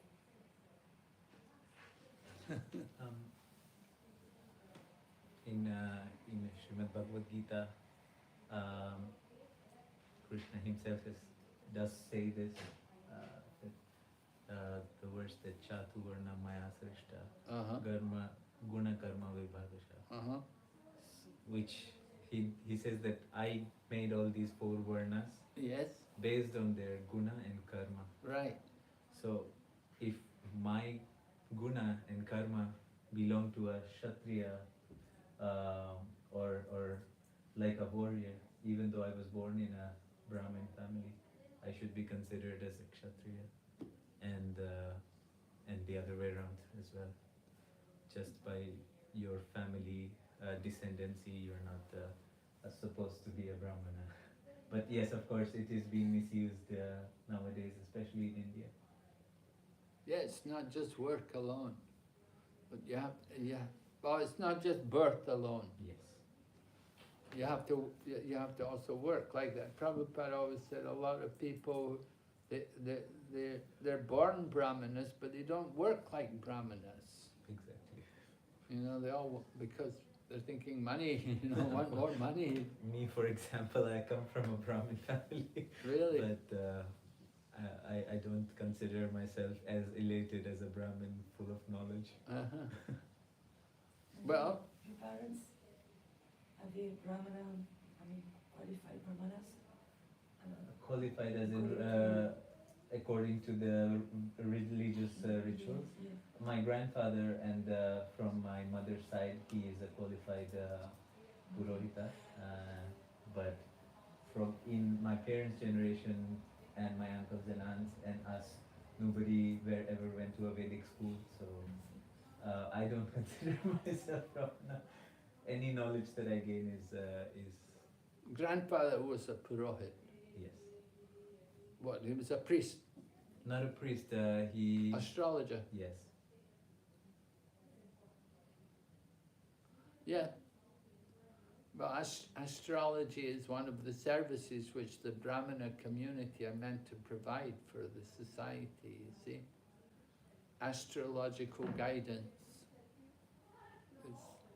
It's Brahmanas, they know these things, so they can guide people about what to do. Is it auspicious? Is it good for you, or is it not good? The Brahmana, who is an astrologer, they know. They can see from the stars. So very, very valuable. There were one devotee, he got married recently, and his wife like that, he checked up the astrology, to make sure it was going to be successful. Then certainly it seemed to be accurate, but not all the time. There was another couple, they were very compatible. They had a very high rate in compatibility. But after they got married, they had children, but then they divorced. Astrologically was very good. But I've seen these days they do actually. You can be compatible if you have money. That's what I've seen in people. Even the astrologers, they're just predicting whatever you want for money. And some people scare you, is just for money, saying that your future ahead is very bad. Just give us this amount of money and we'll do some yagna, puja, wear this gold ring with amethyst on it and you will be fine. And then there are some which are true, which give accurate predictions, but now they're so mixed up that you cannot ever identify who's a learned astrologer and who's a fake. Yeah, that's true. Astrology, it's a business. It reminds me something about our own Western culture and religion. I don't know if you know that, I'm sure you know, that there was a Catholic Church, and then there was a break between Catholic and Protestant reform. And one of the reasons was that the Catholic was asking money to the person who was going to come to confess I sins. see. And by money, he was buying the place, the paradise. So that was one of the reasons why the church split it. They wanted something more clean, of Honest. course.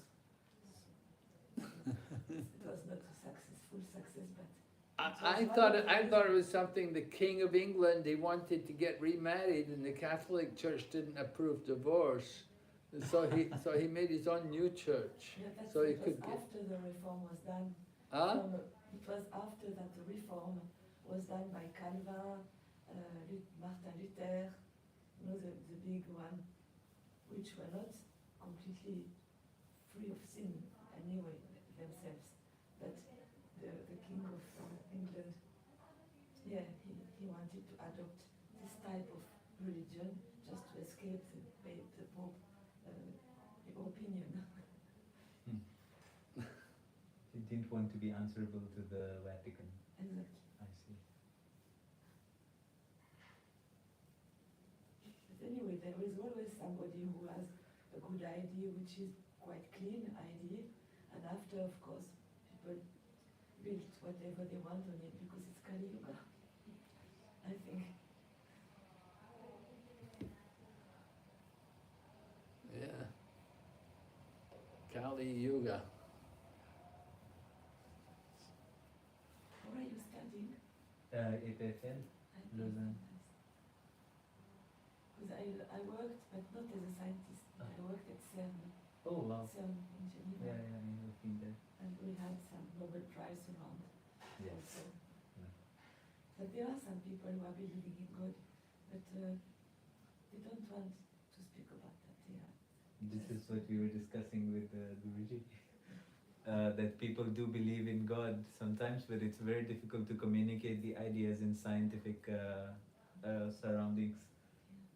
Yeah.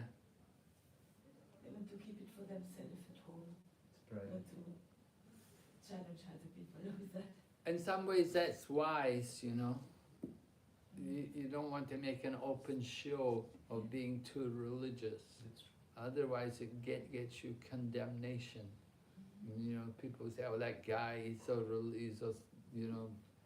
People start doubting your science if you're too Yeah. religious.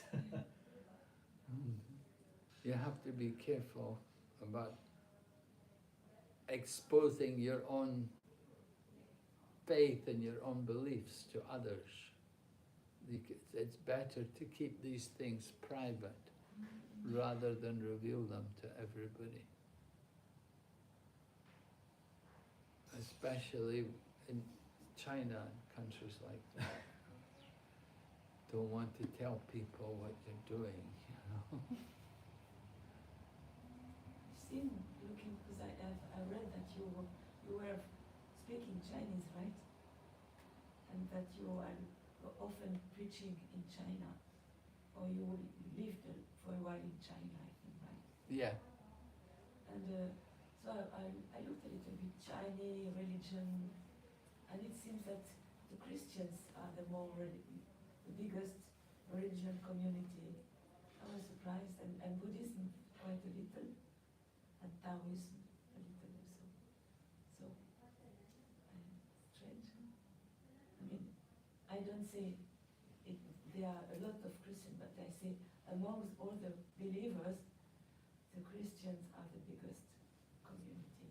Yeah, because they're very active in converting people, you know, bringing people to their church. They really make great efforts to bring people in. And they will pay anything and do whatever they can to bring people in. They pay anything? You know, their system is all based on giving like material and social benefit to people, and that will bring them into their church. Yeah. I was in a Catholic school in India, and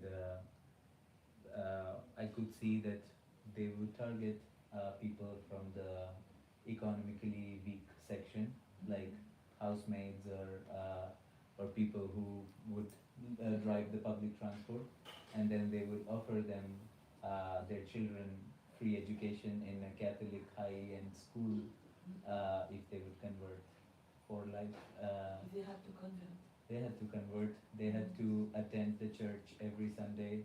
There was an attendance that they had to sign, and there would be house visits by the church to see if you were actually practicing the Christianity or not. And then they would We get don't all do the that, benefits. right, Maharaj? Yeah. We don't do that as Well, I am But grateful that we I know don't. that in India, in Vrindavan, for example, there is a school for girls, but it's free. You don't have to pay anything. No. There's no concept of conversion in Sanatana. That's the best. That's the, I'm so happy about it. I try to convince people. Yes. But, It has to come from within. yeah. yeah, the Christians they're quite active, you know. They're Even good. here. Huh? Even here. Even here. Yes. I see these free camps giving crepes and drinks. And when you go to get some crepes or drinks, somebody will slowly approach you. Hey, where you from? India? Okay. Have you heard of Jehovah Witness? Have you heard of Yeah, Christianity? that's soft. That's soft. Yes. It's not. That's, yeah, because we're here, so Yeah. nobody needs economic help from in that sense. But in India, people who are, for example, I would not say that in Hinduism there is a caste system, that is, some people who don't know the religion, they are using it as a class system. So lower caste people are outcasted from the society and they're treated as untouchable sometimes. So, and when they find this kind of opportunity in Christianity, that they're being paid, they have better quality of education, why wouldn't they convert? Yeah. They're good at that. The Muslim also are very good, you know. They really keep their members, you know. Once you're a Muslim, you don't go out of the church, right? They don't lose people. You can't give up. Yeah, either you die or you. Yeah. For example, Srila Prabhupada, he was frequenting the Scottish Church of Calcutta, Scottish College, sorry, which was held by Catholics, I guess, but I don't know exactly if he had to pay something or if it was just for. Definitely have to pay. Yeah. Have to pay to go to these schools, the private school. Scottish Churches College. It was a college he went to. It's still there Yes. in I've Calcutta. seen that, yeah. Mm. Wikipedia. But if you convert to Christianity, if you become a Catholic, there are heavy discounts I see. and scholarships. All right, like this, yeah. But his father is strange because he paid for the school, but after he said, remember this famous phrase where Prabhupada said, but I was supposed to go in, Prabhupada said, I was supposed to go in India, in England, to become a lawyer, but my father said, I will not send my son to become a merchant. Yeah, his father died. He didn't want his son to become a materialist, right? Exactly. A merchant. He didn't want his son to become a Meditator. Western Yeah, lawyer. yeah. And his father had him learn the mridanga. Played the mridanga. Gave him deities. I was in Zurich temple and they have a small Prabhupada museum on the first floor. Oh yeah. Did you go in there?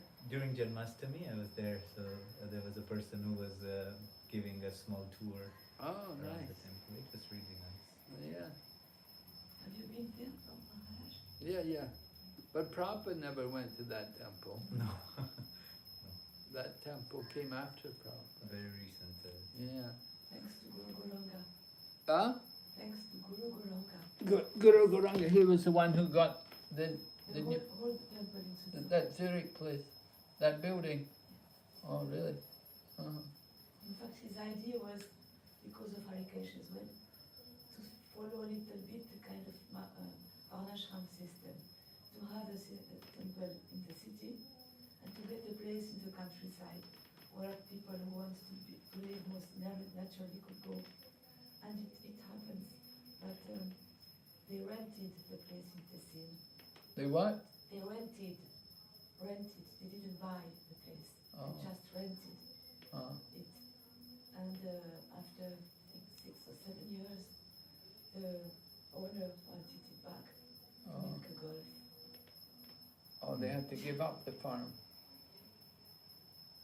Oh. Yeah. So that's why it's very important. The lesson, he said, Golgotha said, the lesson is to either to buy or to have really, really good certainty that the place will be for a long time. To rent it for a long time. I see. Mm. Well, in Sweden they have farming community. Yeah. Did you go there? I went in Sweden once, but it was for some translation question. I Oh. don't remember to have seen a farm. I've seen a place with gardens, but more or less flower gardens. I didn't see any. It was 12 years ago or something. Oh, you went for translation, huh? Mm. For Mahaprabhu, it was little things, you know. Huh? It was little things. It was also to take, comment dire, contact with Narayani. Narayani. Yes, the Canadian girl from. Huh? The Canadian devotee, Narayani, who is in charge of the BBC. She's in charge of what? BBC. BBT. BBC. BBT. BBC. BBC. BBT. Ah, BBT. BBT. Yes, sorry. Yeah, BBT. BBT in Sweden.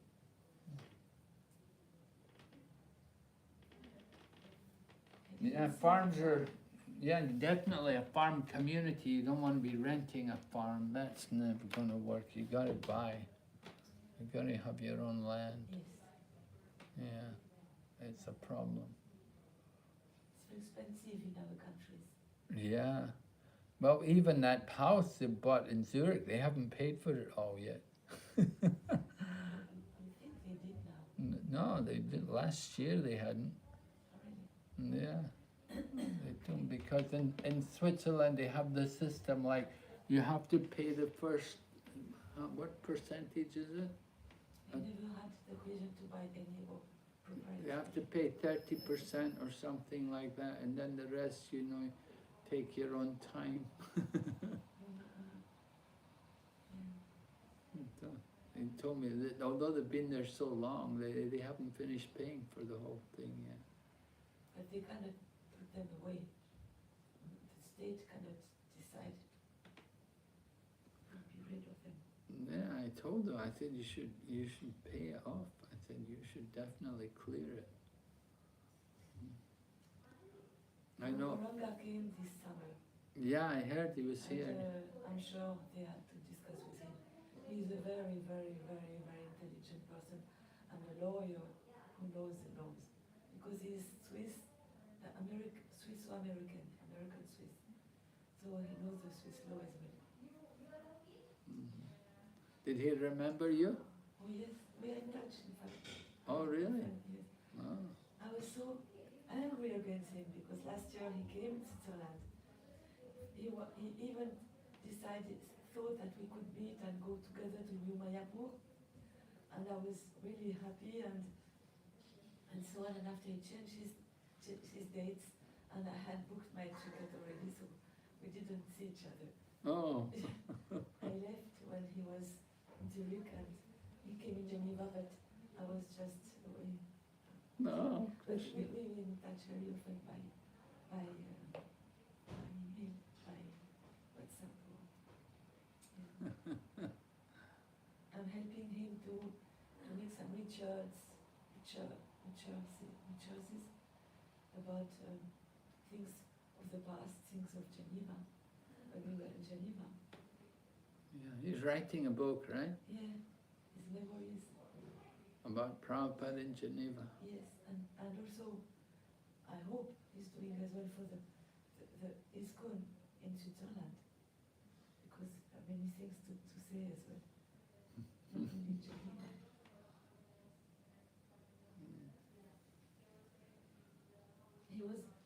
His name is Guru Goranga, but at the beginning I understood that Prabhupada, but I didn't understand Prabhupada, I tell you the truth. I could hardly understand his accent on the little, the little tape we had, I couldn't understand him. And okay, I had reverence for him. I was thinking he's a gentleman who just gave us this knowledge, but Guru Goranga, I thought he was a guru as well, instead. So, and he was giving so wonderful classes, full of humor and intelligent. In French or still in English? Both. He was very such an influence. Guru Maharaj, Prasad is ready, Guru Maharaj. Uh-huh. Yeah, the session is ended. It's like, should I end it or? Yeah, should I end it? Yeah. You can all come and have, yeah. You can, Chitrata and